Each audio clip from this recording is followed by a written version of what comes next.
What's up, guys? In this video, we are going to be talking about the pros and cons of living in Spokane. If you've seen some of our previous videos, what we love and hate about living in Spokane, similar to that, but we're going to go into more specifics so that you have the information to decide if this is a place that you'd like to live. So stick around.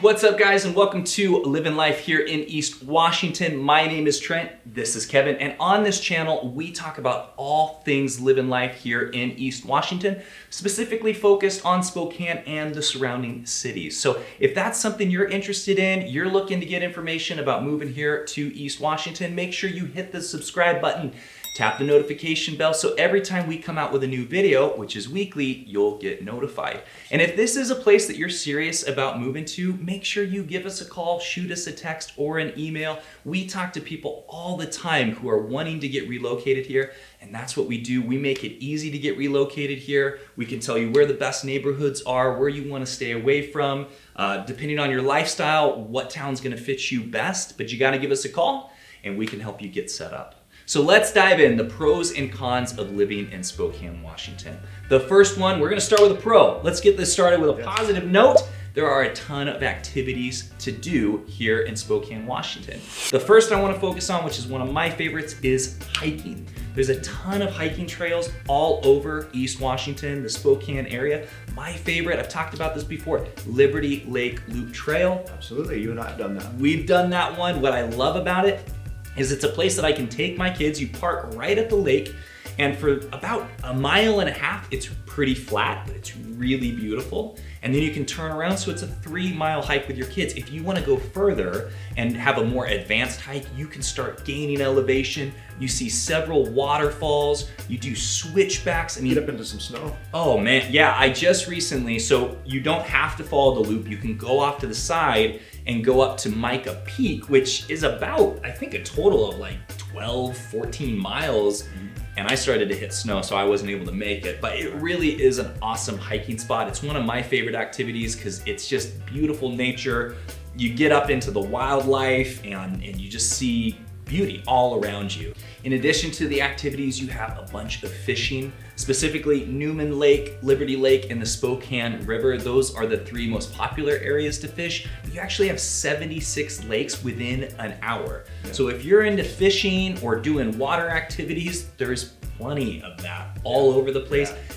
As you've probably heard, if you've been watching these videos, it is becoming a popular spot for people to move. So some of the more common lakes are getting busier, but there's so many. There's hundreds and hundreds. I mean, you know, you got pothole lakes. They don't even have names for all of them. They're just all over. And that area that there's well known for its fishing as well. You know, you got Clear Lake, Medical Lake. My dad lived on Silver Lake, and there was people out there fishing right out in front of his house all the time. So yeah, it always blows my mind when I fly out of here, because as we're gaining elevation, just start seeing all of these bodies of water that I've never been to, and I've been here almost 3 decades. I mean, there really are. You can just explore constantly and find new stuff.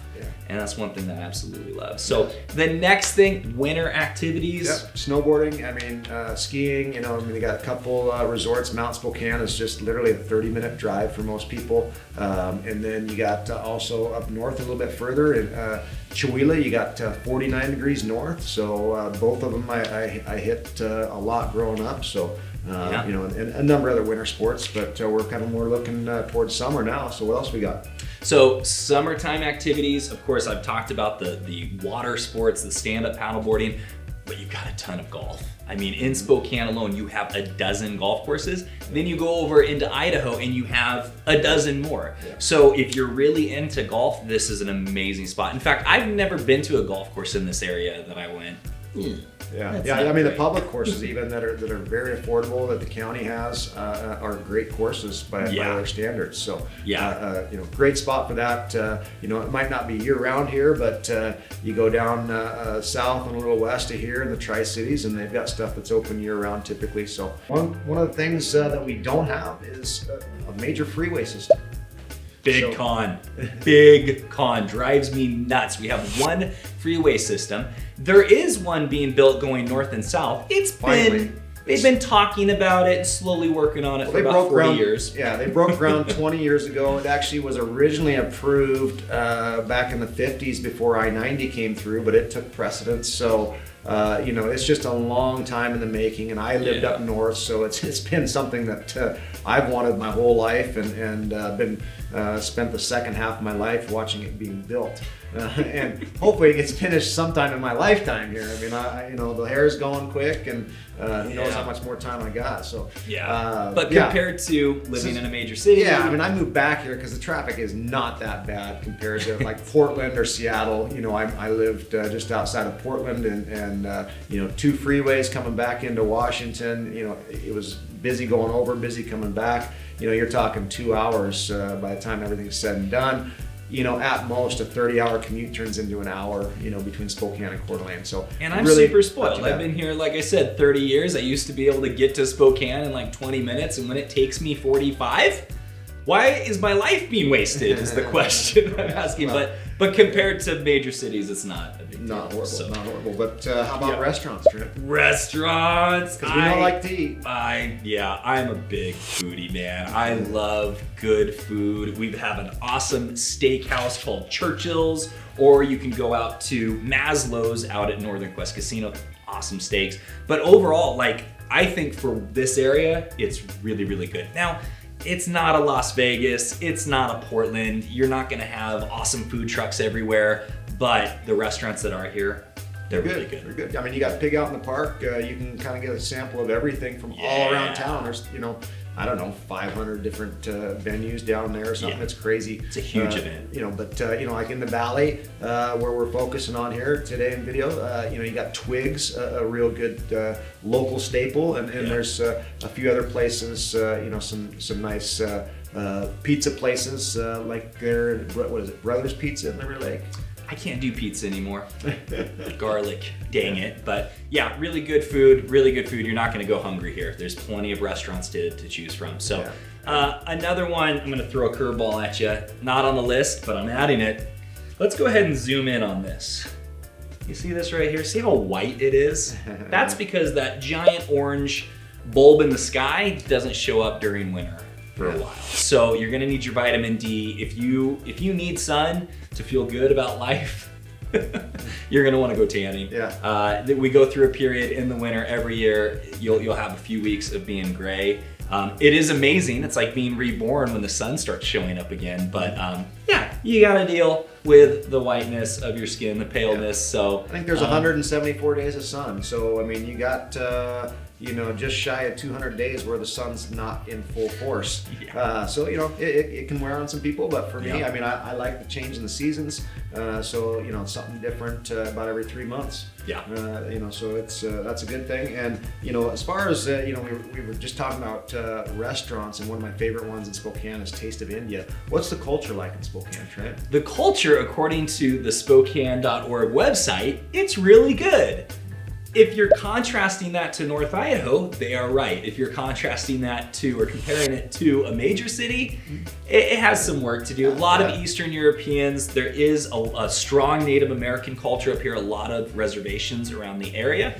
We have African American, we do have, I mean, you can It's just in a smaller, it's just in smaller proportions, I think, than some of your, you know, major metropolises like Seattle, Portland, San Francisco. I mean, you know, it's just, you know, everything's on a smaller scale. So, it is, you know, so there is culture there, but maybe not as much as people are used to seeing in the big metropolises. So, some pluses and minuses there.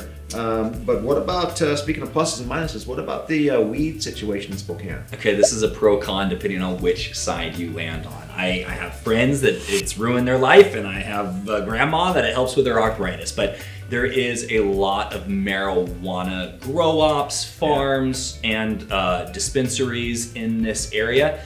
They do a really good job with the regulations. I was a part of that because I was in the security field about 8 years ago, and I was helping these stores get their security systems going, so I had to learn all the regulations. So they're not gonna be close to schools, they're not allowed near trailheads, so it's not like you're gonna be out playing with your kid and all of a sudden there's a weed shop right there. I mean, one thing we know is whether it's legal or not, it's gonna be out there, so we might as well be collecting the revenue to help out with schools and so forth, and then as well as making sure it's safe and being sold to the right people. So absolutely, you know, it's going to happen. So we might as well have it legal and done right. And you know, speaking of weed tends to grow out in the wilderness. What's the wildlife like? It does. It does. The wildlife here is amazing. I've shown you clips in other videos. I'll show them to you right now. We have moose, we have elk, we have deer, wild turkeys, mountain lions, grizzly bears, black bears. I mean, you can go hiking and you're gonna see, I mean, even just driving around, you're gonna see deer all over the place. Absolutely. It really is awesome if you like that stuff. I mean, it's funny. The bad part is that you have to be careful driving. I mean, I've hit deer a few times. You know, I have clients. They just we closed on 10 acres for them overlooking Newman Lake. Gorgeous property, gorgeous views. But with that comes the wildlife. They have a moose that comes up on the property, and you do have to be careful around moose. They will stomp you if they're scared, just to protect themselves. They got those big long legs. Wildlife people came up the other day. They're minding their own business, and next thing you know, somebody comes up their driveway with a group of dogs because there was a mountain lion that they've been tracking, and it was down on their property. So you know, it can be scary, but at the same time, it's awesome to see, you know, turkeys meandering through your property, and you know, elk. I used to have elk that would bed down right next to my house. So it is cool, and especially if you're a hunter, an outdoorsman, you know, great spot to be. Awesome spot to be if you're doing that stuff, if you're hunting and hiking. And I mean, I do photography, so it's really awesome to be able to capture, I mean, bald eagles, and yeah, it's awesome. So next, really big, Spokane. Pro, this is about taxes. There's no income tax in Spokane. Correct. There is in Idaho. So depending on where you're at in life, if you're still working, Spokane is much better because the income tax is bad. You got federal, and then you have state on top of that, where Spokane doesn't do that. But the sales tax, 9%. Yeah, you got sales tax and higher property taxes on the Washington side. So you know, so you kind of got to weigh it all out. You know, like Trent said, if you're a high income producer, then you're probably going to want to be on the Washington side. If you got low or basically no income, and you want to have a nice place with lower taxes property-wise, then you can be on the Idaho side. And the income tax is lower on the sales tax is lower on the Idaho side as well. 6%. So you know, pluses and minuses there, and you just have to weigh it and decide. Yeah, and I said it in my other video, pros and cons of living in North Idaho. They're gonna get their money somehow. It's one way or another, they're gonna get it. It's just, I think that in Spokane, like, they don't tax certain things, but other things they tax higher. So yeah, kind of a wash in my opinion. But last one, con, Spokane has a fairly high crime rate. Yeah. I mean, it's you know, it is a big city. It's the largest city between Seattle and Minneapolis, and you know, with big cities comes crime. I mean, it's just something that happens everywhere, and you're not going to get around it. So I mean, have you ever experienced you know, being mugged in Spokane, Trent? Oh, I've done the mugging. No, I'm just kidding. No, I've never. Nothing has ever happened. I've lived in Spokane. When I first got married, 22, I lived in Spokane. I lived in the bad part of Spokane called Felony Flats. I never experienced any theft, crime, break-ins, nothing. Yeah, I mean, I've had vehicles broken into, I think, twice in my lifetime, you know, in Spokane. One of them was in the Felony Flats area. Yeah. But as far as, you know, a violent crime, I haven't experienced it. Really haven't had anybody I know experience anything like that. But you know, it can happen. We see some news reports here and there, and it is out there. So it's a city. You're gonna big town. You're gonna have it. It's a city. You're gonna have some crime, but it is on the con list. So guys, that's it. The pros and cons of living in Spokane. I hope you liked this video. If you did, please maybe give us a like, comment. That helps us out, and make sure you subscribe if you do want to continue to see these videos. Yeah. And if you are serious about moving here, make sure you give us a call. Like I said, we love talking to people. We talk to people all the time that are trying to move here. It's what we do. We can make it way easier on you. We'll help you out. That's right. So until the next video, guys, we'll see you later. Peace. What?